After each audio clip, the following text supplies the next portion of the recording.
हाँ जी, देखो आपके पास अभी टाइम है अर्गदीप।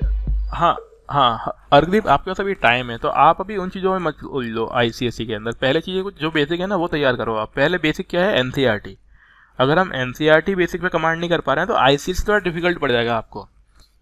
और ऐसा नहीं है कि आईसीएसई मेरे पास नहीं है, मेरे पास रखी हुई है आईसीएसई की सॉफ्ट कॉपी भी है, हार्ड कॉपी भी है, मैं करा भी दूंगा यहाँ पे क्लास के अंदर। लेकिन पहले उससे पहले क्या ना, आपको एनसीईआरटी आनी चाहिए, क्योंकि एनसीईआरटी थोड़ा सा लेवल अप होता है उसका। अगर एनसीईआरटी नहीं समझ में आ रही है तो आईसीएसई में फंस जाओगे।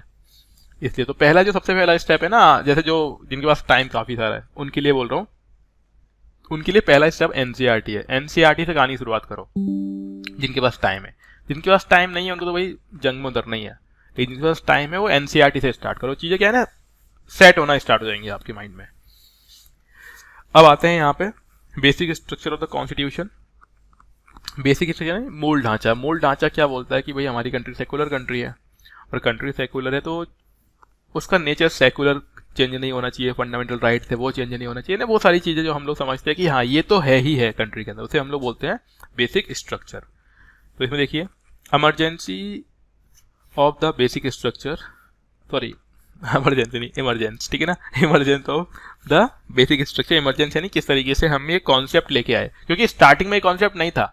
स्टार्टिंग इन द सेंस जब कॉन्स्टिट्यूशन बनाया गया तब ऐसा कुछ था नहीं कि बेसिक स्ट्रक्चर क्या होगा या फिर मूल ढांचा क्या चीज़ है, कोई चीज़ नहीं थी। ये धीमे धीमे इवॉल्व हुआ। Evolve in the sense court ने ये वाला कॉन्सेप्ट दिया। कोर्ट का नाम जब मैं बोलता हूँ तो मतलब सुप्रीम कोर्ट, ठीक है, तो सुप्रीम कोर्ट ने ये चीज़ बोली। तो यहाँ पे देखिए, the question whether fundamental right can be amend by the parliament under article 368 came for the consideration of the Supreme court with in a year of the constitution coming into force. कहने वाली बात क्या बताना चाह रहा है ये, कि जैसे ही इंडियन कॉन्स्टिट्यूशन इफेक्ट में आया, कब आया, 1950 में। 1950 के एक साल के अंदर ही ये बात सोची जाने लग गई कि क्या फंडामेंटल राइट्स को चेंज किया जा सकता है, यानी अमेंड कर सकते हैं कि नहीं कर सकते हैं। और अमेंड भी कैसे, आर्टिकल 368 के थ्रू। और 368 क्या बताता है हम लोगों को, कॉन्स्टिट्यूशन में अमेंडमेंट करने की पावर देता है ये आर्टिकल 368। फिर जब ये सोचा गया कि यार फंडामेंटल राइट को चेंज कर सकते हैं तो हम कितना चेंज कर सकते हैं फंडामेंटल राइट, ये भी एक चीज़ थी सोचने वाली। फंडामेंटल राइट हो गए, डीपीएसपीस हो गए, तो एक तो चेंज करना और दूसरा बात कितना चेंज कर सकते हैं। जैसे मतलब ये कुछ इस तरीके से कि भाई पापा के सामने गुस्सा दिखाना, पहली बात तो दिखा सकते हैं कि नहीं दिखा सकते गुस्सा, और अगर दिखा सकते हैं तो फिर कितना, ये दो चीजें, वो चीजों की बात यहाँ पे उठने लग गई। तो यहाँ पे देखिए, in the Shankari Prasad case, again याद रखना है, Shankari Prasad case 1951, the constitutional validity of the first amendment act 1951 which curtailed the right to property was challenged। यहाँ पे सबसे पहले क्या किस बात को चैलेंज किया गया, राइट टू प्रॉपर्टी को जो कर्टेल किया गया। कर्टेल किया गया मतलब, कर्टेल मतलब, हाँ जी बताओ।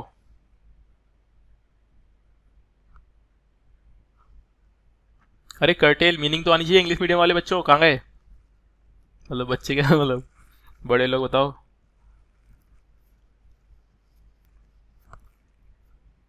अरे हमारा टॉपर, अबॉलिश, खत्म कर देना, कर्टेल यानी खत्म कर देना किसी चीज को, है ना।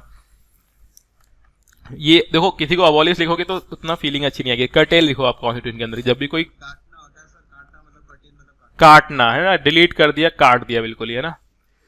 तो ये कर्टेल किया गया राइट टू प्रॉपर्टी वाले को, उसको चैलेंज किया गया यहाँ पे कि क्यों क्यों नहीं मिलेगा ये वाला राइट, ठीक है। तो ये कौन सा केस है, शंकरी प्रसाद केस है 1951 में, प्रॉपर्टी को लेके उठ गया था ये वाली बात। The Supreme Court ruled that the power of the parliament to amend the constitution under article 368 also include the power of amend fundamental right. और इसमें क्या बोला सुप्रीम कोर्ट ने, अब देखो ये इंपॉर्टेंट चीज है कि 1951 में शंकरी प्रसाद केस में बोला गया कि पार्लियामेंट का पावर है अमेंड करने की, और वो फंडामेंटल राइट को भी अमेंड कर सकती है, ठीक है। अब देखो कैसे कैसे इसके पास पावर आती है अमेंड करने की। तो इसमें बोला गया है कि देखो कोई भी राइट है वो लॉ ही तो है, और बोला गया है the word law in article 13 include only ordinary laws not the constitutional amendment case या फिर कॉन्स्टिट्यूएंट लॉ।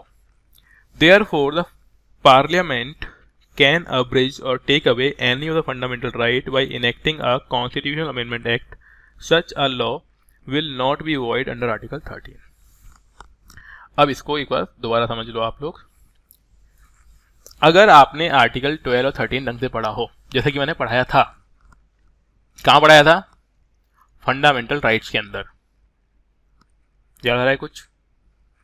अगर आपने नहीं पढ़ा, याद नहीं आ रहा है, तो पहले एक बार फंडामेंटल राइट पढ़ लीजिएगा आप लोग, आर्टिकल 12 और 13, ठीक है, दोनों में पढ़िएगा आप क्या बोल रहा है। तो 13 में क्या बोला गया है? लॉ बोला गया है कि कोई भी ऑर्डिनरी लॉ जो होगा उसको अमेंड कर सकते हैं, और साथ ही साथ ऐसे भी मान लो कि जो भी फंडामेंटल राइट हैं उनको भी अमेंड करने की पावर होती है। किसके पास पावर होगी? पार्लियामेंट के पास। ये किस में बोला गया? पहला जो शंकरी प्रसाद केस था उसमें बोल दिया गया। आगे आएंगे हम लोग, जब आगे बढ़ेंगे तो एक गोलकनाथ केस आएगा, ठीक है, और फिर इसके बाद जो अगला केस आएगा वो आएगा केशवानंद भारती केस। इन 3 केसों में मिलाकर ये बात डिसाइड हो जाएगी कि हाँ, नो डाउट पार्लियामेंट के पास अमेंडमेंट करने की पावर है, लेकिन वो अमेंडमेंट कैसा होना चाहिए? कुछ इस तरीके का होना चाहिए कि कंट्री के अंदर जो कॉन्स्टिट्यूशन है उसका बेसिक स्ट्रक्चर चेंज ना हो जाए, और यहीं से वो बेसिक स्ट्रक्चर वाला कॉन्सेप्ट निकल कर आ रहा होगा। ठीक है, तो पहला कौन सा हो गया? शंकरी प्रसाद केस 1951, और बोला गया कि चेंज कर सकते हैं, अमेंडमेंट कर सकते हैं। दूसरा, but in the Golaknath case 1967 the Supreme court reverse it's earlier stand in that cases, मतलब इस केस में ये बोला गया the constitutional validity of the 17th amendment act 1964 which inserted certain states act in the 9th schedule was challenged। अब एक चीज क्या थी, जैसे स्केड्यूल्स है हमारे पास बहुत सारी, उसमें से 9th शेड्यूल जो है, कितनी शेड्यूल है बता दो? जब इंडियन कॉन्स्टिट्यूशन बना तब 8 थी, फिर अभी कितनी है? 12 है, ठीक है। उसमें से जो 9th शेड्यूल है ना, तो 9th शेड्यूल में ये बोला गया कि जो भी सब्जेक्ट या फिर जो भी टॉपिक 9th शेड्यूल में लिखा होगा ना, उसको कोई चैलेंज नहीं कर सकता। चैलेंज नहीं कर सकते का मतलब ये है कि उसके ऊपर जुडिशियल रिव्यू नहीं होगा, यानी कोर्ट दोबारा से उसको ओपन करके ये नहीं बोलेगा कि ये सही है गलत है। तो गवर्नमेंट ने क्या किया, जिस चीज को भी उनको बोलना है कि भाई रिव्यू ना हो, उसको उन्होंने कहाँ पे डालना स्टार्ट कर दिया? 9th शेड्यूल में। तो उसके लिए बोला गया the Supreme Court ruled that the fundamental right are given a transitional and immutable position and hence the parliament cannot abridge or take away any of these right। तो उन्होंने बोला कि देखो फंडामेंटल राइट क्या है? मेन है, इम्यूनिटेबल है, मतलब इसको छीन नहीं सकते हो आप, और छीन नहीं सकते हो इसका मतलब ये है कि पार्लियामेंट कुछ भी कर ले, फंडामेंटल राइट तो मिलेगा ही मिलेगा, यानी 9th शेड्यूल में भी इसको नहीं डाल सकते हो। A constitutional amendment act is also a law within the meaning of Article 13 and hence would be void for violating any of the fundamental right। आगे इसमें क्या बोल दिया गया कि देखो आर्टिकल 13 भी क्या था? अपने आप में फंडामेंटल राइट था। इन्होंने बोला देखो फंडामेंटल राइट होता है आर्टिकल 13, यानी उसमें लिखा हुआ है लॉ को आप अमेंडमेंट नहीं करोगे। तो इस तरीके से बात ये बोली जा रही है कि अगर कोई भी वायलेशन करता है फंडामेंटल राइट का, और फंडामेंटल राइट मतलब जो लिखे हुए कहां से कहां तक थे? हाँ जी, कौन से नंबर से कौन से नंबर तक था फंडामेंटल राइट?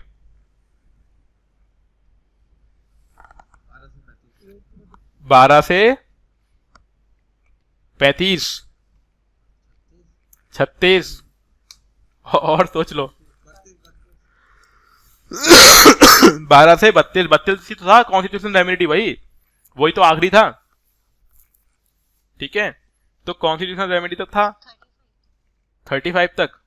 अच्छा, मेरे को लगा अभी क्लियर हो गया। और बता दो भाई, और बताओ, मतलब पढ़ नहीं रहे हो?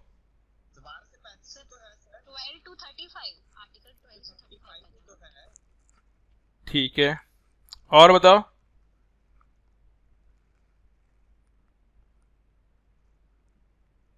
थर्टी फाइव तक हो गया। 12 में क्या था, 35 में क्या था, बताओ जरा एक बार।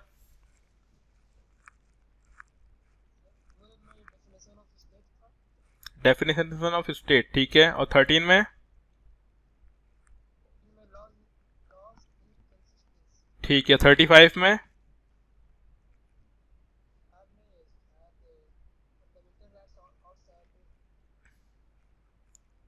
हाँ तो ठीक है, फिर इसमें कंफ्यूज क्यों हो जाते हो? 32 में तो क्या था? हाँ हाँ अरे भाई, किसी को भी पक्का विश्वास नहीं था, मैंने 32 बचा, 32 बोलने लग गया था, 36 भी शायद कोई बोल गया था बीच में। हाँ, कॉन्स्टिट्यूशनल एमिनिटीज वाला, ठीक है ना। तो हाँ, तो ये याद रखो, है ना, ऐसे कंफ्यूज नहीं होना है, कोई कितना ही बोले तो ऐसे घबरा के चेंज नहीं करना है अपने मतलब आंसर जो है वो है, बदलना नहीं है। ठीक है, 12 to 35 ये हमारा फंडामेंटल राइट था, ठीक है ना। अब देखो यहाँ पे, तो ये क्या बोलना चाह रहा है कि यहाँ पे बोला जा रहा है कि अगर कोई लॉ फंडामेंटल राइट के अगेंस्ट होगा तो उसे हम लोग क्या मान लेंगे, वॉइड मान लेंगे। वॉइड समझते हो आप, वॉइड मतलब वो नल है, जीरो माना जाएगा। आगे देखो, the parliament reacted to the Supreme Court's judgment in the Golaknath case 1967 by enacting the 24th Amendment Act. This act amend Article 13 and 368. तो इन्होंने क्या किया, जो वहां पे लॉ लिखा हुआ था ना, लॉ, उनकी डेफिनेशन के अंदर ही चेंज करना स्टार्ट कर दिया इन लोगों ने, क्योंकि ये लोग वही सोच रहे थे ना कि क्या करें क्या नहीं करें। तो इन्होंने क्या कर दिया, 24th अमेंडमेंट एक्ट से आर्टिकल 13 और 368 में चेंजेस कर दिए। ठीक है, हालांकि इसकी लंबी कहानी है, मैं कहानियां भी सुनाऊंगा आपको, एक बार बस थ्योरी पढ़ लो एक बार, जब हम दोबारा एक बार रिवीजन कराएंगे ना आपको तब बताऊंगा सारी की सारी चीजें, कहानी पहले बता दूंगा फिर दोबारा से। तो हुआ क्या था, गवर्नमेंट क्या सोच रही थी कि यार आर्टिकल में ही अमेंडमेंट करके कुछ कर लिया जाए, तो इसलिए उन्होंने क्या किया, 13 में चेंज कर दिया और 368 में चेंज कर दिया। अल्टीमेटली ये बोला था कि भैया ये फंडामेंटल राइट को भी चेंज कर सकते हैं, ये लिख दो, ये भी लॉ होता है, और उधर लिख दिया कि हाँ 368 में लिख दिया कि हाँ भैया फंडामेंटल राइट को भी चेंज किया जा सकता है इसी एक्ट के थ्रू, और वो क्या माना जाएगा, कॉन्स्टिट्यूशनल अमेंडमेंट माना जाएगा। इस तरीके से फालतू फालतू के बहुत सारे चेंजेस किए गए। तो यहाँ पे देखो, it declared that the parliament has the power, तो ये यहाँ पे लिखा हुआ भी है कि भाई इसमें डिक्लेयर किया गया कि पार्लियामेंट के पास पावर है टू अब्रिज और take away any of the fundamental right under article 368। And 368 में क्या लिख दिया कि पार्लियामेंट के पास पावर है कोई सा फंडामेंटल राइट छीन सकते हैं, यानी वापस लिया सकता है। और 13 में क्या क्या चेंज करा, and such act will not be a law under the meeting of article 13, और बोला कि ऐसी चीज जो अमेंडमेंट की जाएगी वो लॉ नहीं मानी जाएगी, क्योंकि क्या बोल रहे थे, लॉ तो फंडामेंटल राइट था, अगर लॉ मान लिया तो वो हो जाएगा, कॉन्फ्लिक्ट हो जाएगा फंडामेंटल राइट से। तो उन्होंने बोला कि इस तरह से जो चेंज किया जाएगा वो क्या नहीं माना जाएगा, वो लॉ नहीं माना जाएगा। तो यहाँ पे गवर्नमेंट अपने आप को बचा रही थी दोनों तरीके से। पहली बात क्या कि आर्टिकल 368 से हम लोग फंडामेंटल राइट में चेंज भी कर सकते हैं, पहली बात। दूसरी बात कि इसको लॉ नहीं माना जाएगा। बात समझ रहे हो आप कि अभी ये कैसे चेंज किया रहे हैं, ये बचकाने चेंजेस किए जा रहे हैं, हालांकि उन्होंने बड़ा सोच के किया होगा, वो तो हम आज सोच रहे हैं कि बचकाना है, लेकिन उस जमाने में तो बहुत बड़ी चीज लेके आए थे ये लोग कि भाई ऐसा कर देते हैं चेंजेस के अंदर, और उन्होंने कर भी दिया। तब भी काम नहीं चला, मामला कहाँ फंस गया, केशवानंद भारती केस में। और ये एक साधु थे, कोई फोटो वोटो देख लेना आप लोग, एक बाबा जी है, और ये अड़ गए, बोले नहीं आओ कुछ करते हैं। तो केशवानंद भारती केस सबसे महान केस, सबसे बड़ा केस अभी तक का है ना, ऐसे बड़ा अभी तक नहीं हुआ। तो Kesavananda Bharati case 1973 the Supreme Court overruled its judgment in the Golaknath case. 1967 में जो गोलकनाथ केस दिया था उसके ऊपर इन्होंने ये वाला रूल इंप्लीमेंट किया। It upheld the validity of the 24th amendment act 1971 and stated that, ये याद करना कि क्या बोला गया इसमें, stated that parliament is empowered to abridge or take away any of the fundamental right। इन्होंने बोल दिया कि हाँ पार्लियामेंट के पास पावर है, वो कोई सा भी फंडामेंटल राइट ले सकते हैं। At the same time it lay down a new doctrine of the basic structure. तो देखो सुप्रीम कोर्ट क्या होता है, खिलाड़ी है ना, बहुत बड़ा खिलाड़ी। उन्होंने बोल दिया कि हाँ भाई बिल्कुल बात सही है, पार्लियामेंट तो तुम कर सकते हो, चेंज कर लो, लेकिन, और जहां पर भी बट लगा दे कि लेकिन मतलब समझ लो कि अब कुछ भी नहीं कर पाएगा वो। साथ में क्या बोल दिया कि चेंज ऐसा भी मत कर देना कि कॉन्स्टिट्यूशन का बेसिक स्ट्रक्चर ही चेंज हो जाए। अब बेसिक स्ट्रक्चर क्या होता है, कहाँ लिखा हुआ है, कहीं लिखा हुआ नहीं है। कौन बताएगा, सुप्रीम कोर्ट बताएगा। तो कहने वाली बात क्या हुई, पार्लियामेंट द्वारा किसके फंस गया, सुप्रीम कोर्ट के सामने फंस गया। समझ में आ रही है मेरी, क्योंकि बेसिक स्ट्रक्चर कहीं लिखा ही नहीं है, कॉन्स्टिट्यूशन में लिखा नहीं, कोई बुक उसमें लिखा नहीं, किसने लिखा है, किसने बोला, ये सुप्रीम कोर्ट ने। तो कौन बताएगा बेसिक स्ट्रक्चर क्या होता है, बेसिक स्ट्रक्चर क्या होता है ये बताएगा सुप्रीम कोर्ट। यानी कहने वाली बात यह है कि जो पार्लियामेंट सोच रही थी कि हमारे पास सारे के सारे पावर आ गए, हम चाहें जिसको चेंज कर सकते हैं, सुप्रीम कोर्ट ने बोलता कर दिया, कर दो, लेकिन बेसिक स्ट्रक्चर चेंज नहीं होना चाहिए। और बेसिक स्ट्रक्चर क्या है ये कौन बताएगा, सुप्रीम कोर्ट। मेरी बात समझ में आ गई, हाँ जी, यहां तक समझ में आ रहा है। अरे हाँ और ना तो बोल दिया करो। ठीक है, आगे देखिए। It ruled that the constituent power of the parliament under article 368 does not enable it to alter the basic structure. और ये बोल दिया गया कि आर्टिकल 368 के थ्रू पार्लियामेंट को ये पावर नहीं मिलेगी कि वो बेसिक स्ट्रक्चर को अल्टर कर दे, यानी उल्टा कर दे, यानी बेसिक स्ट्रक्चर चेंज नहीं होगा कॉन्स्टिट्यूशन का। This means that the parliament can not abridge or take away a fundamental right that form a part of the basic structure of the constitution. और इसीलिए पार्लियामेंट उन फंडामेंटल राइट को change नहीं कर सकती है जो कंट्री के लिए या फिर कॉन्स्टिट्यूशन के लिए बेसिक स्ट्रक्चर का पार्ट प्ले करते हैं या रोल प्ले करते हैं। यानी घुमा फिरा की बात वही है कि पार्लियामेंट चेंज तो कर सकती है, लेकिन ऐसा भी चेंज नहीं कर सकती है जिससे बेसिक स्ट्रक्चर या फिर फंडामेंटल राइट खत्म ही हो जाए। ऐसा काम करने की पावर इसके पास नहीं होगी। और कौन देख लेगा इस चीज को? Supreme court. The doctrine of basic structure of the constitution was reaffirmed and applied by the Supreme Court in the Indira Nehru Gandhi case 1975. In this case, the Supreme Court invalidated a provision of the 39th Amendment Act 1975 which kept the election dispute involving the Prime Minister and the Speaker of the Lok Sabha outside the jurisdiction of all courts. The court said that this provision was beyond the amending power of Parliament as it affects the basic structure of the Constitution. कहने का मतलब ये हुआ, एक बड़ा case हुआ। क्या case हुआ? डिस्प्यूट हो गया prime minister and the speaker of Lok Sabha के बीच में, और इसे बोला गया कि ये जो डिस्प्यूट हुआ है ना, ये कोर्ट के ज्यूरिडिक्शन से बाहर की बात है। बट सुप्रीम कोर्ट ने बोल दिया कि नहीं, बिल्कुल भी नहीं। इस तरह की जो भी चीज़ें होंगी या फिर ये जो अमेंडमेंट करने की पावर है पार्लियामेंट के पास, वो किसी को अफेक्ट कर रही है? बेसिक स्ट्रक्चर को अफेक्ट कर रही है। और क्योंकि बेसिक स्ट्रक्चर की बात आ गई है तो अपने आप ही सुप्रीम कोर्ट का रोल यहाँ पे बन जाता है और वो यहाँ पे चीज़ों को देखेगा।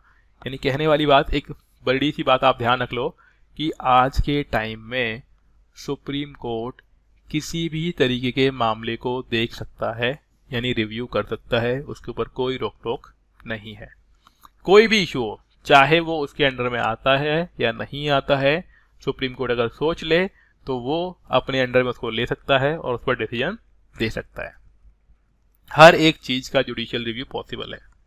सिंपल सा क्या समझना है हम लोगों को कि हर एक चीज का, चाहे पार्लियामेंट ने की हुई है, पार्लियामेंट ने नहीं की हुई है, उसका जुडिशियल रिव्यू हो सकता है। तो कहीं कोई पूछे कि किन किन चीजों का जुडिशियल रिव्यू नहीं हो सकता, हर चीज का जुडिशियल रिव्यू पॉसिबल है, क्योंकि जहां पर भी नहीं हो सकता है सुप्रीम कोर्ट बोल देगा कि ये किसका पार्ट है, basic structure of the constitution, और फिर वो उसका जुडिशियल रिव्यू कर सकता है। ठीक है, अभी हम लोग पढ़ेंगे कि कौन कौन सी चीज़ों का जुडिशियल रिव्यू संभव है और किसका नहीं। वहाँ पे बहुत सारी चीज़ें लिखी होगी कि इसका है, इसका नहीं है, इसका नहीं है, लेकिन फाइनल हमको ये ध्यान रखना है कि किसी भी चीज़ का जुडिशियल रिव्यू हो सकता है। आगे देखिए, again the parliament reacted to this judicially innovated doctrine of basic structure by enacting the 42nd Amendment Act.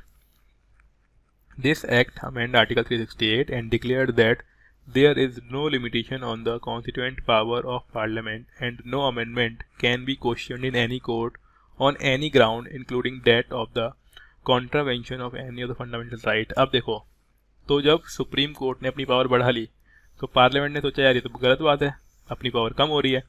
तो अपनी पावर कम हो रही है ना, इस चीज को ध्यान देना, ये पावर कम हो रही थी ना पार्लियामेंट की, उसको बढ़ाने के लिए इन्होंने 42nd अमेंडमेंट एक्ट किया और उसमें लिख दिया कि पार्लियामेंट कोई भी चेंज कर सकती है, लेकिन कोई भी कोर्ट उसको नहीं देखेगा। कोर्ट, सुप्रीम कोर्ट ने इसको भी खारिज कर दिया। लेकिन ये ध्यान रखना कि बहुत सारे अटेम्प्ट ऐसे किए गए जिससे कि सुप्रीम कोर्ट की पावर को कम किया जाए, बट वो कर नहीं पाए। ये जो मैंने हाईलाइट किया है इसको आप पढ़ोगे तो समझ में आएगा कि किस तरीके से पार्लियामेंट ने अपनी पावर को बढ़ाने के लिए ये चेंज किया था।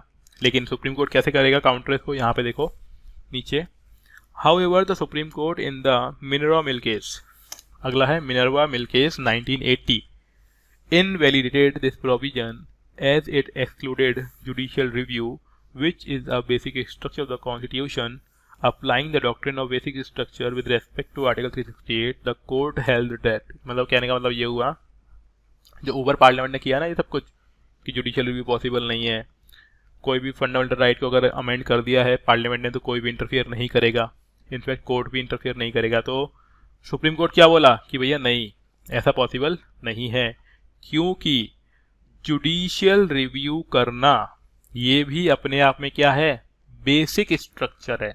मतलब उसने जुडिशियल रिव्यू की बात को ही क्या बोल दिया, बेसिक स्ट्रक्चर। देखो यहाँ पे ये रहा judicial review which is the basic feature of the constitution. Basic feature मतलब ये बेसिक स्ट्रक्चर हो गया, यानी सुप्रीम कोर्ट के पास पावर है, वो किसी भी रूल किसी भी एक्ट को क्या कर सकता है, रिव्यू कर सकता है। और रिव्यू कर सकता है तो मतलब अगेन कौन सुप्रीम बन चुका है, सुप्रीम कोर्ट।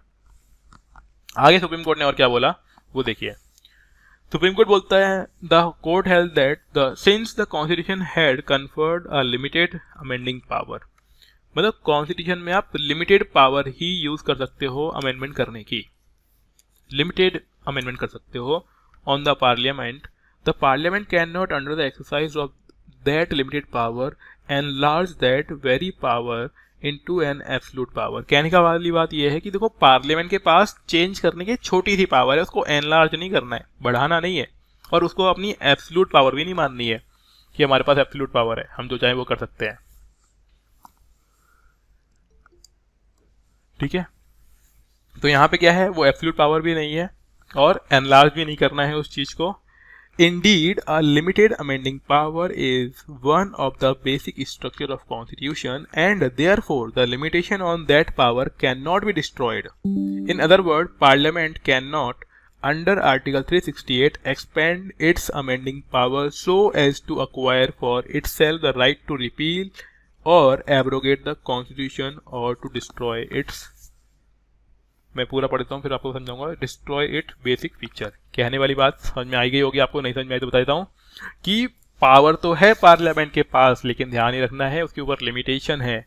और पार्लियामेंट कभी भी इतने ज़्यादा अमेंडमेंट या फिर इतना बड़ा अमेंडमेंट ना कर दे आर्टिकल 368 के अकॉर्डिंग कि जिससे कॉन्स्टिट्यूशन का बेसिक स्ट्रक्चर बेसिक फीचर या तो रिपील हो रहा हो या फिर वो चेंज हो रहा हो या डिस्ट्रॉय हो रहा हो। अगर ऐसा कुछ होगा तो कौन इंटरफेयर कर देगा, सुप्रीम कोर्ट। यानी कुल मिलाकर पार्लियामेंट के अमेंड करने की पावर को यहाँ पे लिमिट कर दिया गया है कि पार्लियामेंट के पास एब्सोल्यूट पावर नहीं होगी अमेंडमेंट करने की। क्लियर? हाँ जी, बात समझ में आ रही है या फिर घूम गए हो पूरी तरीके से? अगर घूम भी गए हो तो कोई दिक्कत नहीं है, एक बार रीडिंग करोगे आपको समझ में आ जाएंगी चीजें।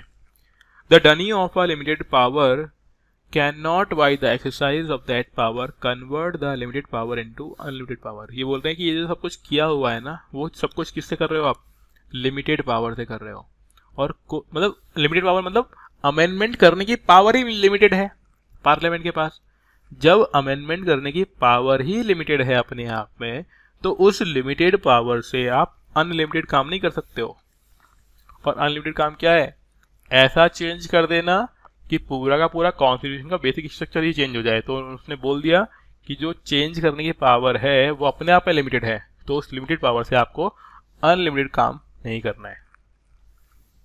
Again in the Waman Rao case 1981 the Supreme Court adhered to the doctrine of the basic structure and further clarified that it would apply to constitutional amendment enacted after April 24, 1973, the date of the judgment in the Kesavananda Bharati case.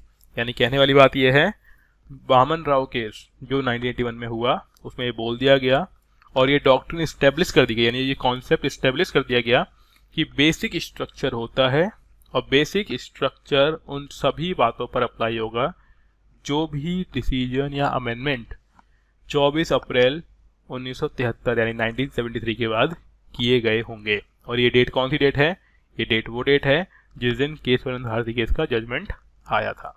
और इसमें 13 जजेस थे, ध्यान रखिएगा Keshavananda Bharati case में 13 जजेस, 7-6 से decision आया था। मतलब 7 लोगों ने एक बात बोली और 6 लोगों ने अलग बात बोली, तो 7 लोगों ने जो बात बोली वो मानी गई। यानी बेसिकली इन्होंने क्या बोला होगा कि हाँ भैया बेसिक स्ट्रक्चर होता है, उसको फॉलो करना है। ठीक है, तो ये बात, तो बेसिक स्ट्रक्चर वाली बात 7 जजेस के थ्रू अप्रूवल मिली, 6 लोग उसके अगेंस्ट भी थे, लेकिन वही है मेजोरिटी किसकी तरफ है, 7 की तरफ है, तो ये वाली बात जीती गई। और ये अभी तक की सबसे बड़ी बेंचेस थी जजों की, जिसमें 13 जज एक साथ एक ही केस को देख रहे थे।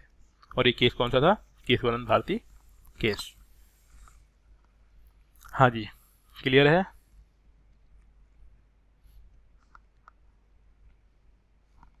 यस, हाँ या ना बोलो, बस थोड़ा सा और है। ठीक है, अब इसमें देखो ये बोल रहे हैं कि element of the basic structure. अब देखो पहली बात तो जैसे मैंने बोला कि बेसिक स्ट्रक्चर क्या होता है कुछ नहीं मालूम, कौन बताएगा? सुप्रीम कोर्ट बताएगा। लेकिन तब भी अभी तक जितनी भी चीजें हुई हैं उनमें से किन किन चीजों को हम लोग बेसिक स्ट्रक्चर मान सकते हैं, बोल रहा हूँ कि ये चीजें क्या हो सकती है, हमारी कॉन्स्टिट्यूशन की बेसिक स्ट्रक्चर है। तो उनको यहाँ पे लिखा हुआ है, तो वन बाई वन हम उनको पढ़ लेंगे। तो देखिए, the present position in is that the parliament under article 368 highlight 368। देखो अभी ये आपको याद हो जाना चाहिए कि आर्टिकल 368, जैसे कि अब कितने आर्टिकल आपको याद हो जाने चाहिए। देखो 51A तक तो हम लोग वहां पे आ गए। 51A क्या लिखा हुआ है 51A में? Fundamental duties, very good. ठीक है ना, यहाँ पे 11 फंडामेंटल ड्यूटीज लिखी हुई है 51A में। और वहां पे हमने कितना 12 से 35 कर लिया था, 1 से 4 हमने वहां पे कर लिया इंडिया वाले यूनियन वाले पार्ट में, है ना। और 5 से 11 कहाँ कर लिया था हमने, सिटीजनशिप वाले में। तो ये ऐसे आपको ध्यान रखने हैं। और एक 368 यहाँ पे हमने कर लिया। और इसके अलावा कुछ और 3 आपको याद हो जाएंगे, 352, 356 और 360। ये इमरजेंसी प्रोविजन है। तो ऐसे करके आपको, हाँ वो तो है ही, है ना। अब ये तो मैं बोल रहा हूँ इमरजेंसी प्रोविजन, ठीक है ना, इमरजेंसी प्रोविजन हम लोग पढ़ेंगे। तो ये क्या है ना, ऐसे आपको एक लिस्ट, मतलब ऐसे करके सारे के सारे आर्टिकल याद करने हैं, बस कैसे भी कर लो टुकड़े टुकड़े में, लेकिन सारे आपको याद होने चाहिए। तो अब 368 में क्या दिया हुआ है, वही अमेंडमेंट करने की पावर दी हुई है। तो देखो 368 can amend any part of the constitution including the fundamental right but without affecting the basic structure of the constitution. तो बात क्या बोली गई है, बात ये बोली गई है 368 से कुछ भी अमेंड कर सकते हो, लेकिन क्या ध्यान रखना है, बेसिक स्ट्रक्चर बस। However, the Supreme Court is yet to define or clarify as to what constitutes the basic structure। ये जो मैं आपको बार बार बोल रहा हूँ कि बोल तो दिया बेसिक स्ट्रक्चर डिफाइन, मतलब उसको फर्क नहीं पड़ना चाहिए, लेकिन होता क्या है, कौन बताएगा, सुप्रीम कोर्ट बताएगा। ठीक है, of the constitution from the various sorry sorry अभी तक के जितने भी जजमेंट हुए हैं उन जजमेंट से हम लोग एक क्रक्स निकाल सकते हैं, कुछ चीजें समझ सकते हैं कि क्या होता होगा बेसिक स्ट्रक्चर। तो उन्हीं को यहाँ पे लिस्ट किया गया है। तो बोल रहा है from the various judgement of the following have emerged as basic feature of the constitution or element of the basic structure of the constitution. क्या होगा, मतलब कुल मिला के हम लोग बेसिक स्ट्रक्चर किसे बोलते होंगे। पहली चीज सुपरमेसी ऑफ द कॉन्स्टिट्यूशन, कि सबसे ऊपर कौन है, सबसे ऊपर है कॉन्स्टिट्यूशन, इससे ऊपर कोई भी नहीं है। तो ये तो पहली चीज ये है। तो मतलब मान लो कि कुछ ऐसा चेंज कर दिया जिससे कॉन्स्टिट्यूशन सबसे ऊपर नहीं रहा, तो सुप्रीम कोर्ट क्या बोलेगा, नहीं नहीं नहीं, ये क्या है, बेसिक स्ट्रक्चर का वायलेशन हो गया, तो वो चीज कैंसिल मानी जाएगी, पहली बात। दूसरा बोल रहा है sovereign democratic Republic nature of the India. हमने सभी के मीनिंग समझ लिए हैं। सॉवरेन मतलब अपने डिसीजन खुद लेना, डेमोक्रेटिक यानी जहाँ पे इलेक्शन होंगे, रिपब्लिक यानी कंट्री का हेड क्या होगा, रिप्रेजेंटेटिव, मतलब चुनकर आएगा वोटों से। तो अगर इसको कोई इफेक्ट कर रहा है तब भी सुप्रीम कोर्ट बोलेगा, बोले नहीं ये क्या हो गया, वायलेशन हो गया, तो इसको भी बेसिक स्ट्रक्चर माना गया। अगला है सेक्युलर करेक्टर, मतलब कंट्री के अंदर कोई भी रूल ऐसा नहीं बनना चाहिए जो किसी एक रिलीजन को प्रेफरेंस दे रहा हो, है ना। तो क्या होगा, सेक्युलर नेचर खराब हो जाएगा, तो बोल देंगे भाई फिर से क्या वायलेट हो रहा है, बेसिक स्ट्रक्चर, तो वो भी चीज वॉइड हो जाएगी। अगला सेपरेशन ऑफ पावर, बोला हुआ है पावर 3 पार्टों में डिवाइडेड होगी, किस किस में, लेजिस्लेचर, एग्जीक्यूटिव और जुडिशरी। अगर कोई रूल ऐसा बनता है जो इस बैलेंस को बिगाड़ेगा तो सुप्रीम कोर्ट क्या बोल देगा, अगेन क्या है ये, बेसिक स्ट्रक्चर के अगेंस्ट है, और बेसिक स्ट्रक्चर के अगेंस्ट है तो ये चीज पारित या फिर लागू नहीं होगी। अगली चीज फेडरल स्ट्रक्चर। फेडरल क्या होता है, relation between the states and central government. अगर कोई ऐसी चीज बनती है जो स्टेट गवर्नमेंट और सेंट्रल गवर्नमेंट के रिलेशन को बिगाड़ेगी तो उसको भी हम लोग क्या मान लेंगे, बेसिक स्ट्रक्चर, क्योंकि इससे भी कंट्री के टूटने की खतरा बढ़ जाता है। अगला है यूनिटी एंड इंटीग्रिटी। तो बात बोल ही रहे हम लोग शुरुआत से ही कि ऐसी कोई भी चीज जो कंट्री की यूनिटी और इंटीग्रिटी को हार्म करता हो, अगेन किसके अगेंस्ट हो जाएगा, बेसिक स्ट्रक्चर के अगेंस्ट हो जाएगा, तो उसको भी हम लोग क्या करेंगे, वॉइड कर देंगे। अगला है वेलफेयर स्टेट। कोई भी ऐसा अमेंडमेंट नहीं होना चाहिए जो वेलफेयर स्टेट के नेचर को डिस्ट्रॉय कर रहा हो। अगर वेलफेयर नेचर को खराब किया तो हम लोग क्या बोल देंगे, ये क्या है, violation of basic structure of the constitution. बात समझ में आ रही है? देखो बहुत सिंपल सिंपल सी चीजें हैं, बस आप थोड़ा सुनोगे समझ में आ जाएगा। अगला है जुडिशियल रिव्यू, ये भी इसने डाल ही दिया, ये भी हमने पढ़ा भी था कि जुडिशियल रिव्यू अपने आप में क्या है, बेसिक स्ट्रक्चर है। हर चीज का जुडिशियल रिव्यू कर सकते हैं, तो जुडिशियल रिव्यू अपने आप में क्या आ गया, बेसिक स्ट्रक्चर आ गया। अगला है freedom and dignity of the individual, freedom and dignity of the individual, हर एक इंसान की फ्रीडम को और डिग्निटी को बना के रखना है। ठीक है, अगर फ्रीडम और डिग्निटी को बना के रखना है, इसका मीनिंग क्या है कि किसी भी इंसान की फ्रीडम और डिग्निटी हार्म नहीं होनी चाहिए। अगर वो हार्म होती है तो उस केस में उसे क्या माना जाएगा, बेसिक स्ट्रक्चर के अगेंस्ट माना जाएगा। अगला है पार्लियामेंट्री सिस्टम, कल को ऐसा लॉ नहीं बन जाए जो पार्लियामेंट्री सिस्टम को बिगाड़ रहा हो, तो ये भी क्या है, बेसिक स्ट्रक्चर है। रूल ऑफ लॉ मतलब कानून के नियम चलने चाहिए, अगर कोई इसमें चेंज करते हैं तो वो भी किस में आएगा, बेसिक स्ट्रक्चर में आएगा। अगला है हार्मनी, मतलब एक combination between the fundamental right and directive principle, ये भी किस में आ जाएगा हमारा, बेसिक स्ट्रक्चर में। क्या क्या, fundamental right and directive principles. अगला है प्रिंसिपल ऑफ इक्वालिटी, सभी लोग क्या हैं, बराबर हैं, ये भी किस में आएगा, फंडामेंटल राइट या फिर बेसिक स्ट्रक्चर में। Free and fair elections, independent judiciary, limited power of parliament to amend the constitution, effective access to justice, principle of underlying fundamental rights, Supreme Court की पावर, आर्टिकल 32 वाली 136, 141, 142 and power of the High Court, article 226, 227। ये सब कुछ किस में आता है, basic structure में आता है। और ये लिमिट ये यहाँ पे ख़त्म नहीं होता है, इसके अलावा और भी चीज़ें ऐड कर सकता है कौन, सुप्रीम कोर्ट, जिसको कि आगे जाके भी बेसिक स्ट्रक्चर माना जा सकता है। ठीक है, पूरे याद करने की बिल्कुल भी रिक्वायरमेंट नहीं है, 2-3 भी याद कर लोगे तो एग्जाम्पल में डालने के लिए सफिशिएंट है। ठीक है, पूरा डालने की रिक्वायरमेंट नहीं होगी। बात समझ में आ गई। अगला बोल रहा है इवोल्यूशन ऑफ बेसिक स्ट्रक्चर, कि कैसे इवॉल्व हुआ, तो केशवानंद भारती केस से। तो केशवानंद भारती केस 1973, उसके ये फीचर दिए हुए हैं, हालांकि हमने पढ़ लिया। ठीक है, इंदिरा नेहरू गांधी केस हमने ऊपर पढ़ लिया 1975, मिनरल मिल केस हमने ऊपर पढ़ लिया 1980। ठीक है, सेंट्रल कोल्ड फील्ड केस ये नहीं पढ़ा, भीम सिंह जी केस, ऐसे तो बहुत सारे केसेस हैं। देखो ये किसी को लॉ करनी हो ना तो वो पढ़ लेना, यूपीएससी के लिए इतना ज़्यादा दिमाग लगाने की जरूरत है नहीं। कौन बता देता हूँ मैं कौन कौन से आते हैं, वो मैं आपको मार्क कर देता हूँ। ठीक है, तो मिनरल मिल केस हो गया, अगला है Indira Sawhney case, then Kihoto Hollohan case, ठीक है, एसआर बोमई केस, बस। ठीक है, इनको मार्क कर लो आप, Indira Sawhney case, Kihoto Hollohan case and SR Bommai case. ठीक है, फिर इसी को इंदिरा साहानी केस सेकंड एक और है, और बस ये केस आपको ध्यान रखने हैं। मतलब देखो अब ये लॉ की क्वेश्चन है ना, मोस्टली लॉ में आता है, इसीलिए इसको बॉक्स में डाला गया अलग से, लेकिन हो सकता है बाई चांस पूछ ले। ठीक है, रिसर्च नहीं करने पे फोकस करना, बस आपको उतना पढ़ लेना जितना हमारा काम चल जाए, मतलब हमारा यूपीएससी का काम हो जाए।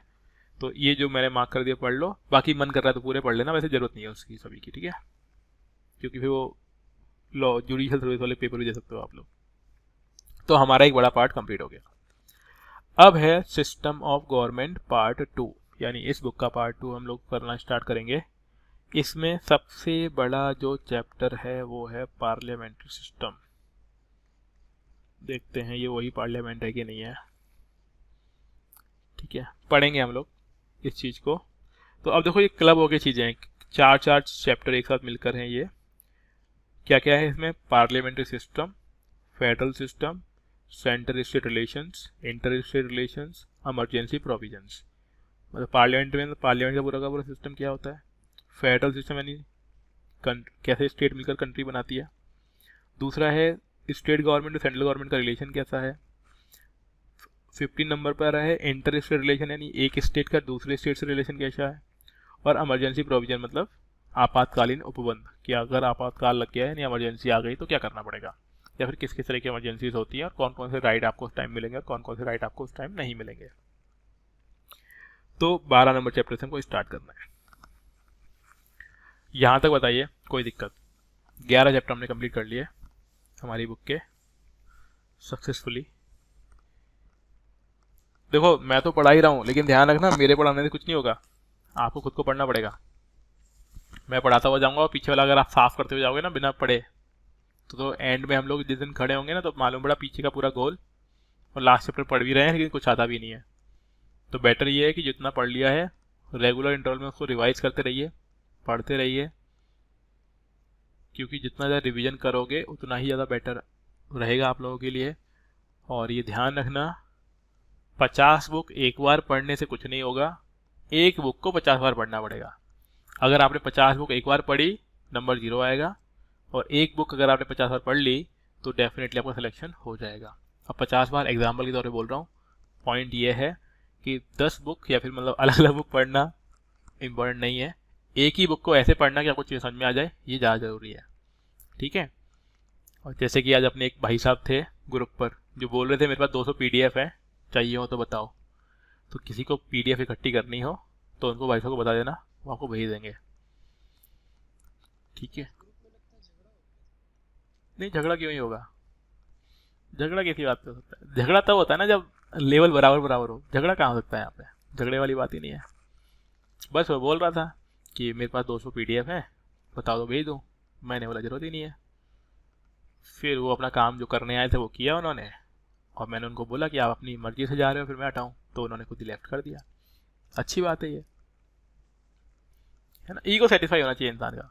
होता है ना कि हम लोग लगता है ना हम तोप हैं, हम दुनिया बदल देंगे, तो वो चीज़ अपना ईगो सेटिस्फाई होना। देखो होता क्या है ना, देखो मैं आपको एक चीज़ बताता हूँ, आपको कभी भी किसी से लड़ाई होगी ना आपकी, भले आप पिट जाओ, घर पे आओगे अपने छोटे भाई को बोलोगे कि अरे पीटा नहीं मैंने उसको, नहीं तो 2 थप्पड़ में से लिटा देता मैं उसको। हम क्या करते हैं, अपने मन में जीतने की कोशिश करते हैं कि हम तो जीत ही जाएंगे सर। नहीं होता कभी किसी से लड़ाई हुई है आप लोगों की? लड़ाई हुई हो, आप पिट गए हो? नूब कभी हुआ ये वाला काम?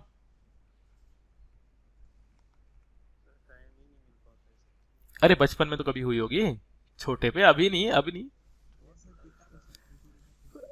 मतलब आप पिटोगे भी और पीट कर भी आओगे, और हमेशा ऐसे हम बोलते हैं कि यार मैंने दिया ना उससे बहुत लगी होगी, उसने दिया लगी नहीं मेरे। तो इंसान क्या होता है ना, हमेशा जीतना चाहता है। तो वो भी अपनी जो काम करने आता है नहीं, कर लो भाई, कोई दिक्कत नहीं है। लेकिन हाँ अभी मैंने बंद कर दिया है, मेरे पंगे हो उससे बेटर ये है कि आप लोग अब चैट नहीं कर पाओगे उस पर, सिर्फ मैं ही मैसेज कर पाऊंगा, लेकिन कोई इशू नहीं है। हाँ जी।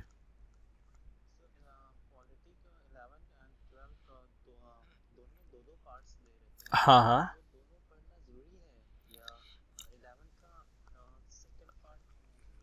देखिए 11th एंड 12th की एनसीईआरटी सिर्फ और सिर्फ बेसिक हैं। Basic in the sense Laxmikanth को समझने के लिए वो जरूरी है। मैं कुछ भी, हाँ अब मैं बताता हूँ आपको, मैं एक चीज़ बताता हूँ आपको, पॉलिटी के लिए आप सिर्फ लक्ष्मीकांत कर लो बस। अगर हमने लक्ष्मीकांत ढंग से कर ली ना, हमारे नंबर बहुत सफिशिएंट नंबर आ जाएंगे जितने सिलेक्शन के लिए चाहिए पॉलिटी के अंदर। मतलब पॉलिटी के अंदर पॉलिटी वाली बुक आएगी ना, तो पॉलिटी के लिए लक्ष्मीकांत सफिशिएंट है बस, इतनी तो कर लो पहले आप। बहुत बल्कि बुक है लक्ष्मीकांत, अगर आपने देखी हो ना काफी हैवी बुक है। हाँ उसमें बहुत छोटा छोटा लिखा हुआ है। तो मेरा कहने का मतलब ये है, आप मत परेशान हो किसी भी चीज के लिए, पॉलिटी बस आप लक्ष्मीकांत करके छोड़ दो, क्योंकि जितने नंबर लक्ष्मीकांत पढ़ के आ जाएंगे ना उतने बहुत है।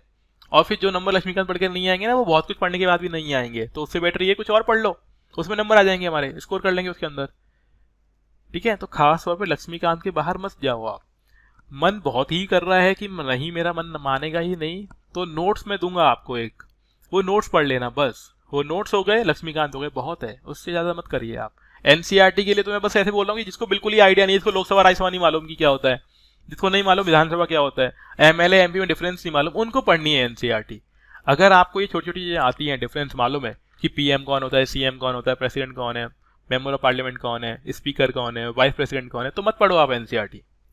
ये उनके लिए है जिनको बिल्कुल बेसिक, जैसे मेरे पास कुछ लोगों ने पूछा भी था कि सर लोकसभा क्या होता है, विधानसभा क्या होता है, तो उनको पढ़ने की रिक्वायरमेंट है, उन्हें पढ़नी चाहिए एनसीईआरटी, है ना। लेकिन जिनको ये बेसिक मालूम है ना, लोकसभा क्या है, विधानसभा क्या है, राज्यसभा क्या है, तो उनको नहीं जरूरत है। ठीक है। और वो भी आप 9-10 पढ़ लो पहले। तो अगर आप एनसीईआरटी पढ़ने की रिक्वायरमेंट आपको फील हो ही रही है तो आप 9-10 से स्टार्ट करो, फिर 11-12 पे पहुंचो, ठीक है।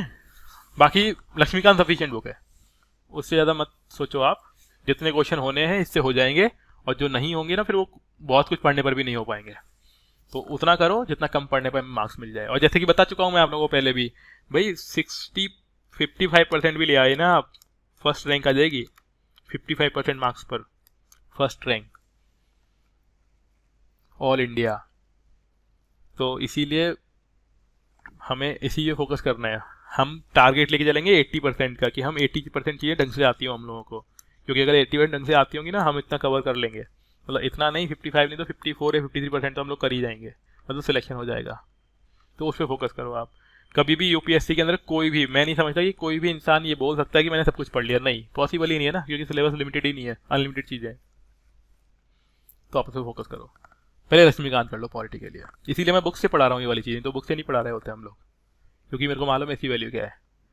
और इसने अपने को बहुत इवॉल्व किया है। इस बुक को अगर आप 5 साल पहले वाली बुक खरीदोगे ना, इसकी आधी बुक थी वो, इसने बहुत सारा कुछ ऐड किया है अपने अंदर, तो सफिशिएंट है हमारे लिए। ऐसे ही स्पेक्ट्रम वाली बुक है, मॉडर्न हिस्ट्री में उससे बाहर नहीं जाना, सब कुछ लिख दिया उन्होंने। और किसी के पास मिले ना कोई पुराना हो जिससे पूछना आप, मैंने बुक देखी है, पुरानी और अभी में डबल का फर्क है, उसमें आधे पेज में डबल पेज कर दिया, मतलब सब कुछ उन्होंने लिख दिया जो भी जरूरत थी। तो जिसमें सब कुछ लिख दिया गया है ना, उसके लिए आप परेशान मत हो। और नहीं भरोसा हुए ना, कभी आपको टाइम पास ही करना है, तो किसी भी ब्रिलियंट से ब्रिलियंट टीचर जो आपको लगता हो ना कि इंडिया में ये टॉप में है यूपीएससी के अंदर और ये पॉलिटी पढ़ाता है, अल्टीमेट पॉलिटी पढ़ाता है, उसके नोट्स उठा लेना और चैप्टर वाइज चैप्टर पॉलिटी की बुक खोले ना आप लक्ष्मीकांत, आपको मालूम पड़ेगा कि इसी में से बना रखे हैं बस। इसमें से लाइन उठाई, 2 बातें अपनी जोड़ दी उसके अंदर बस, मतलब मूल मुद्दा यही है, उसको 2 चीजें ऐड करके लिख दिया हुआ है। तो वो काम क्या नहीं है अपने, है ना, कहानी तो कितनी लिख दो, उसकी एंड नहीं है। तो बस पॉलिटी पे फोकस रखो आप, लक्ष्मीकांत बेस्ट है। मतलब ऐसा नहीं कि लक्ष्मीकांत वाला बंदा मेरा कोई जान पहचान वाला है, बट ये ध्यान रखना बुक बेस्ट है, बस इससे ऊपर कुछ नहीं है यूपीएससी के लिए। अब आते हैं हम लोग पार्लियामेंट्री सिस्टम पर। पार्लियामेंट्री सिस्टम क्या चीज होती है? अच्छा, पार्लियामेंट का तो समझते हो ना आप लोग, जरा एक बार बात हो ही जाए।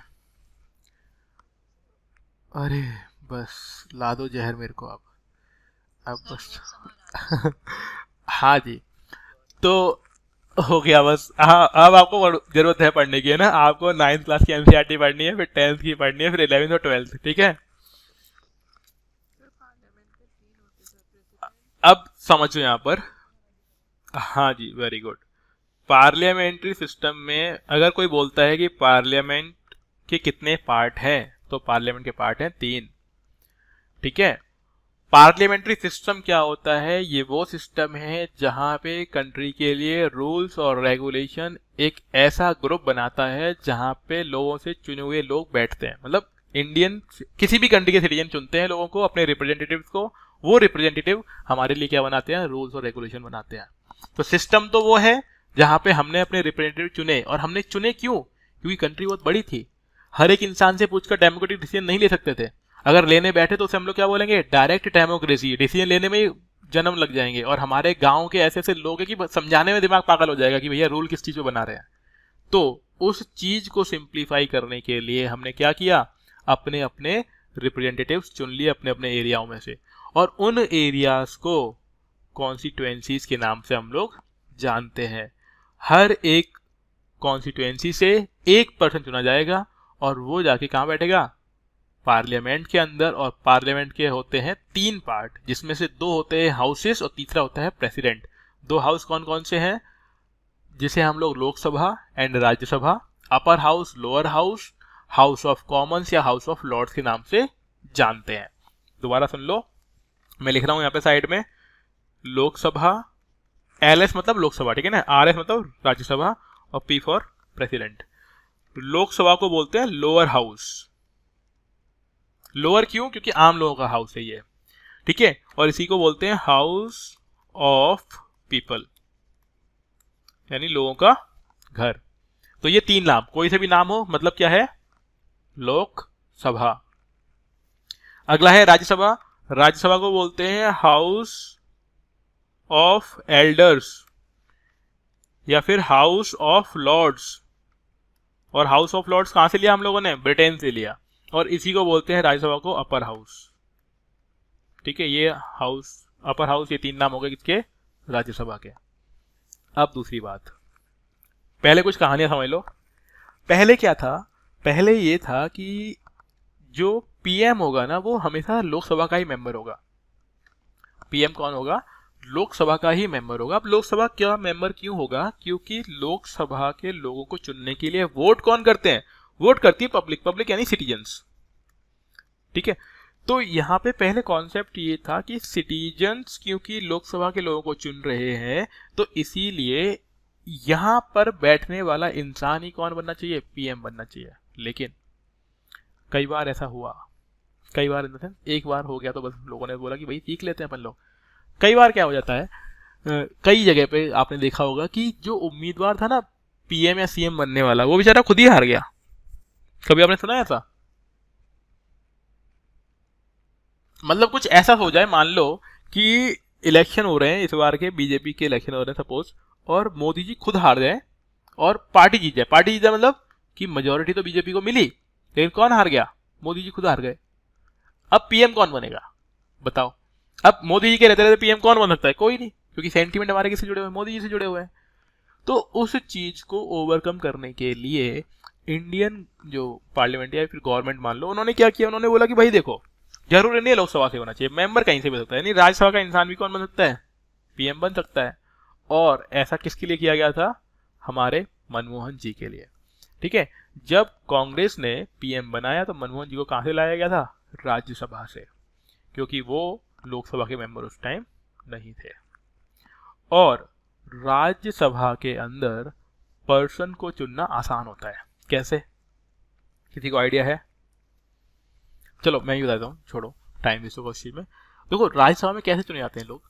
राज्यसभा रिप्रेजेंट करता है स्टेट को, और अगर स्टेट को रिप्रेजेंट कर रहा है मतलब हर स्टेट के अंदर होती है विधानसभा। ध्यान रखना, स्टेट के अंदर क्या होती है? विधानसभा होती है। तो हर एक विधानसभा से वोटिंग करवाकर राज्यसभा के मेंबर चुने जाते हैं। फॉर एग्जाम्पल ले लो कि दिल्ली से, मान लो कि दिल्ली से 7 लोग चुने जाने हैं। दिल्ली से कहाँ के लिए? राज्यसभा के लिए 7 लोग जाने हैं। तो अब ये जो 7 लोग हैं ना, कौन होंगे? ये कौन चुनेगा? ये चुनेगी दिल्ली की गवर्नमेंट चुनेगी। दिल्ली की गवर्नमेंट का मतलब होता है दिल्ली की विधानसभा से। और दिल्ली की विधानसभा में मान लो 67, कुल मिला के 70 लोग होते हैं। ठीक है ना, कुल मिला के 70 लोग हैं। अब इसमें से 60 लोग तो क्या होते हैं? सीएम, मतलब अभी की बता रहा हूँ, रफली ये मान लो, 60 भी मत बोलो आप, ये बोल लो कि मेजोरिटी वो किसकी होगी? मेजोरिटी किसकी होगी? मेजोरिटी तो उस पार्टी की होगी ना जो रूलिंग पार्टी है। समझ रहे हो? तो अगर किसी भी स्टेट में मेजोरिटी पार्टी जो है, मान लो कहीं पे बीजेपी पार्टी मेजोरिटी है, तो डेफिनेटली इस पार्टी से, इस स्टेट से जो लोग राज्यसभा में जाने हैं वो तो बीजेपी वाले ये लोग जाएंगे। क्या ये बात समझ में आई आपको? दोबारा मैं बोलता हूँ, शायद थोड़ा कंफ्यूजिंग हो गया आपको। किसी भी स्टेट से जो राज्यसभा के लोग जाने हैं वो मोस्टली उस स्टेट में जो मेजोरिटी पार्टी होती है ना, उसी के लोग जाते हैं। क्यों जाएंगे? क्योंकि वोटिंग होगी, वोटिंग में कौन ज्यादा जीत जाएगा? मेजोरिटी पार्टी वाले जीत जाएंगे, क्योंकि उनके पास पहले से ही वोट ज्यादा है, तो वो लोग ही चुन लेंगे अपने जिनको चुनना है। इसीलिए क्या होता है कि विधानसभा से, मतलब जो किसी भी स्टेट से जो लोग राज्यसभा में जाते हैं वो मोस्टली विनिंग पार्टी के होते हैं या रूलिंग पार्टी के होते हैं। क्या मैं अपना पॉइंट क्लियर कर पाया आप लोगों को?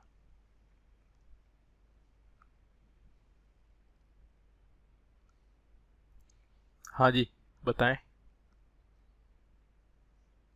एक बार और। तो ऐसे समझो, कौन सी स्टेट से बिलोंग करते हो राहुल आप? बिहार से बिलोंग करते हो, ठीक है।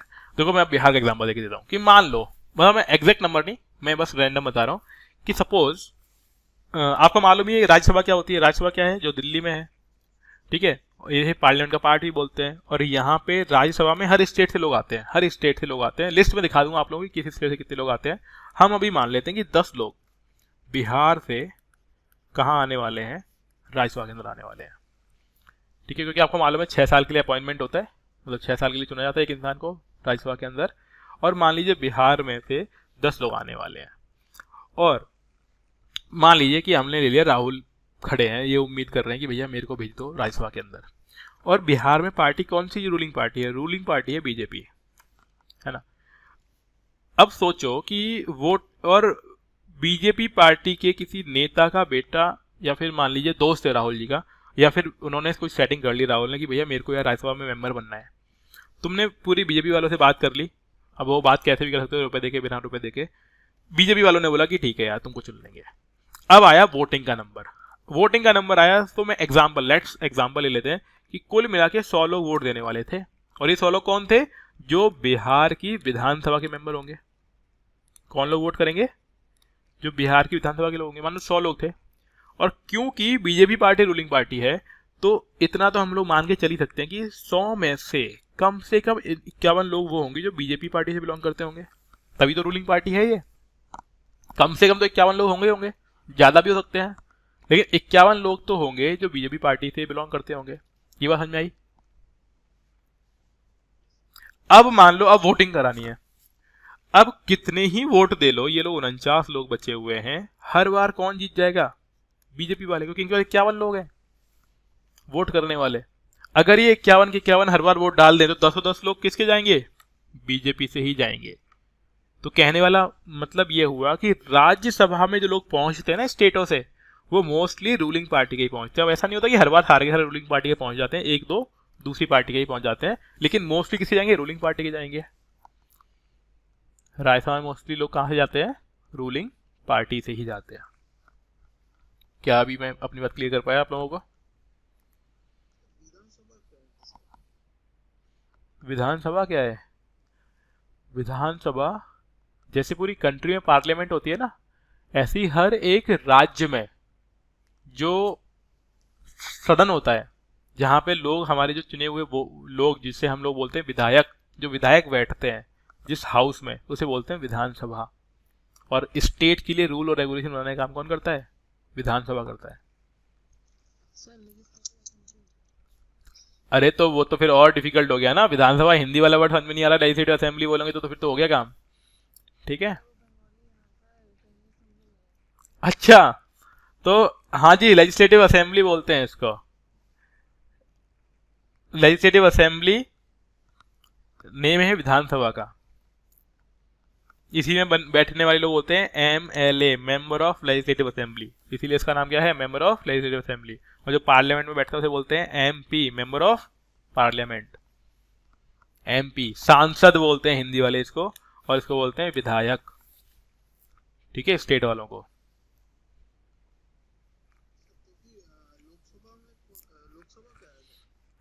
हाँ, लोकसभा, देखो लोकसभा क्या है, पार्लियामेंट के बताए ना 3 भाग थे,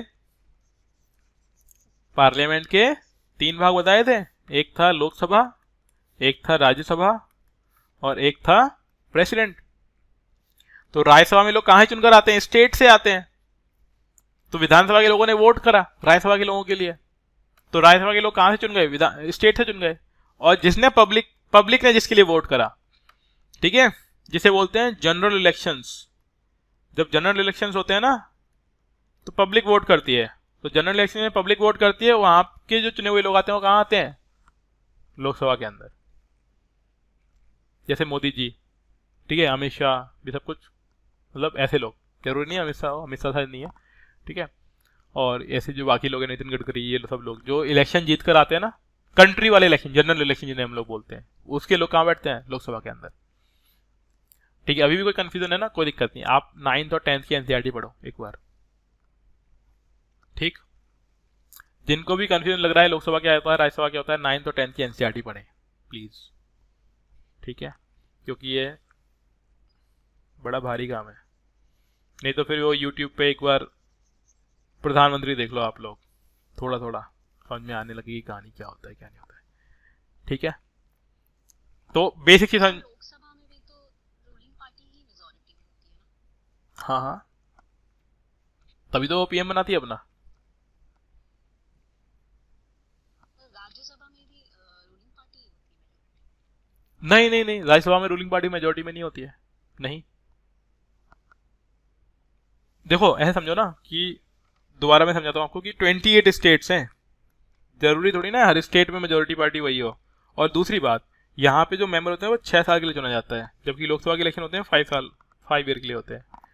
तो मान लो 28 स्टेट्स में थे, 15 स्टेटों में मान लीजिए कि कांग्रेस की गवर्नमेंट है, तो मेजोरिटी तो कांग्रेस की हो जाएगी। तो पॉइंट इज दैट कि राज्यसभा के अंदर जरूरी नहीं है मेजोरिटी पार्टी की मेजोरिटी हो, वो दूसरी पार्टी की मेजोरिटी हो सकती है, क्योंकि वो स्टेट से आते हैं, अलग अलग स्टेट से। ये तभी पॉसिबल है जैसे अभी अभी क्योंकि 10 साल हो गए बीजेपी को, ऑलमोस्ट मतलब होने वाले 10 साल के आसपास सेंट्रल गवर्नमेंट में, और इसी बीच हर स्टेट में भी इलेक्शन 2 बार होने आ गए लगभग लगभग। तो वो राज्यसभा के मेंबर चेंज हो जाते हैं, लेकिन मोस्टली जरूरी नहीं होता है कि राज्यसभा के अंदर हमेशा रूलिंग पार्टी की मेजोरिटी हो, नहीं होती है। मतलब बहुत रेयर केस बनता है ये वाला, जैसे अभी बन जाएगा ये मोदी जी की गवर्नमेंट में, बट ऐसा होता नहीं है, मोस्टली नहीं होता है। हाँ जी, ये बात क्लियर हुई। सर हाँ जी।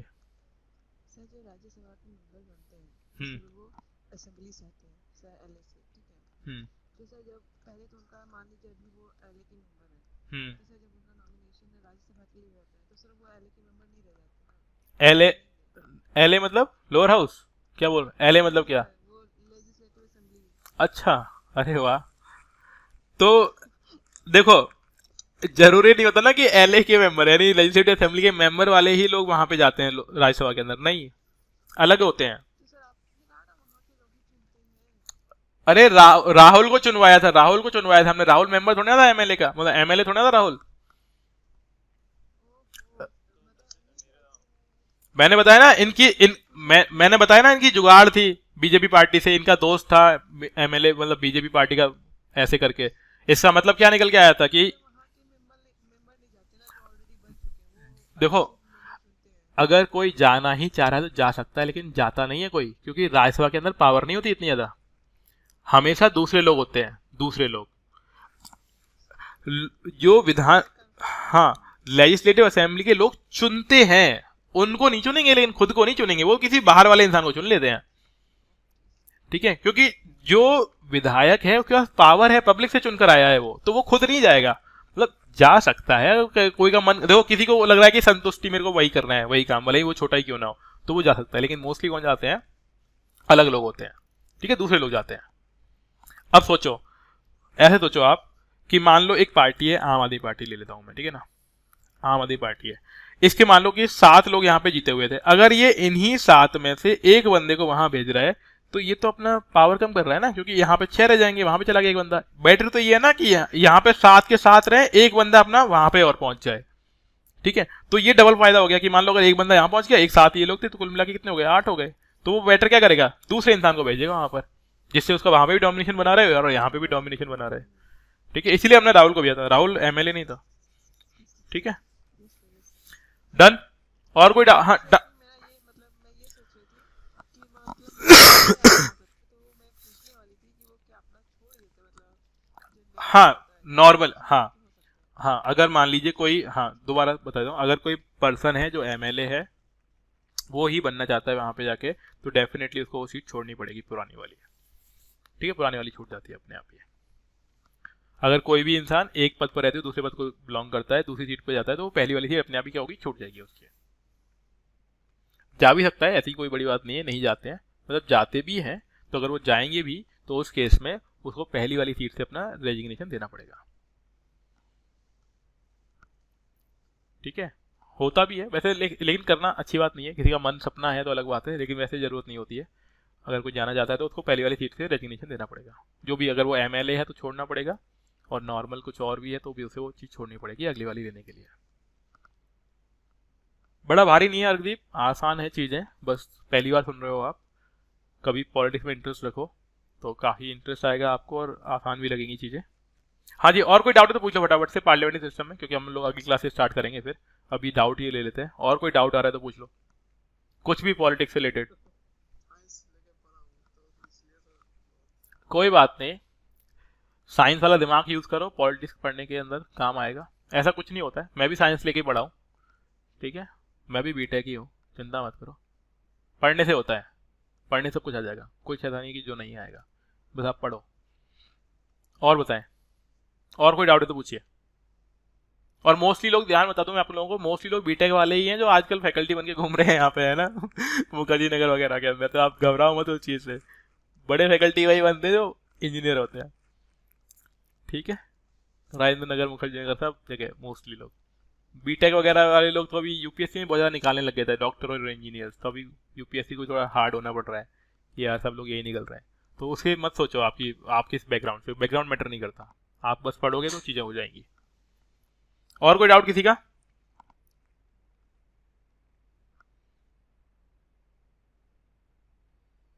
ठीक है, फिर इतना ही रखते हैं आज। कल स्टार्ट करेंगे हम लोग पार्लियामेंट्री सिस्टम से। और जिनको कन्फ्यूजन हो रहा है लोकसभा राज्यसभा वगैरह जैसी चीज़ों में, तो